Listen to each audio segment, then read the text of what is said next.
Assalamualaikum warahmatullahi wabarakatuh. Perkenalkan, nama saya Muhammad Rafli Triputra, stambuk C101-19160. Saya dari Universitas Tadulako, Fakultas Ekonomi dan Bisnis, jurusan Ilmu Ekonomi dan Studi Pembangunan. Di sini saya akan menjelaskan pengertian anjak piutang dan manfaatnya. Yang pertama, pengertian anjak piutang. Kata anjak piutang berasal dari kata anjak yang berarti pindah atau alih. Sedangkan piutang berarti tagihan sejumlah uang, sehingga pengertian anjak piutang secara umum adalah pengalihan atau perpindahan piutang dari pemiliknya ke pihak lain. Anjak piutang atau pembiayaan piutang merupakan jenis piutang dagang dari suatu perusahaan yang dijual ke perusahaan factoring dengan harga yang sudah didiskon, dengan syarat bahwa piutang dagang berasal dari transaksi bisnis pemilik perusahaan.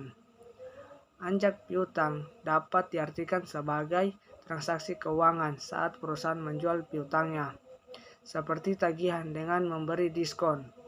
Perusahaan yang melakukan anjak piutang disebut factoring atau penganjak piutang.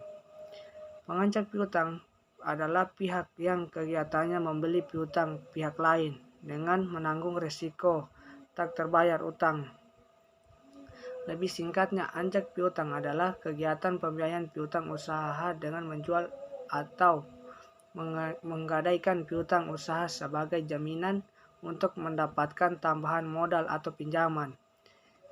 Kegiatan utama perusahaan anjak piutang adalah mengambil alih pengurusan piutang dengan perusahaan lain berdasarkan tanggung jawab tertentu sesuai kesepakatan yang tercantum dalam akta jual beli.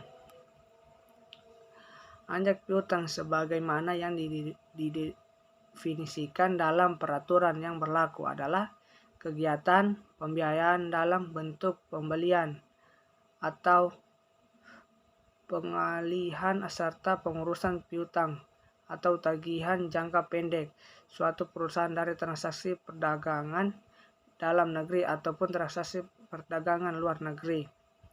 Anjak piutang merupakan alternatif pembiayaan jangka pendek, modal kerja atau sebagai alternatif pengelolaan administrasi tagihan penjualan secara efektif bagi penjual piutang. Adapun manfaat anjak piutang. Yang pertama, meningkatkan kemampuan perusahaan klien mendapatkan laba. Yang kedua, memberikan fasilitas pembayaran di awal. Yang ketiga, menurunkan biaya produksi. Yang keempat, meningkatkan daya saing perusahaan klien. Yang kelima, menghindari kerugian akibat kredit macet. Yang keenam, mempercepat proses ekonomi. Sekian dan terima kasih. Adapun kelebihan atau kekurangan, saya mohon maaf. Wabillahi taufiq wal hidayah. Wassalamualaikum warahmatullahi wabarakatuh.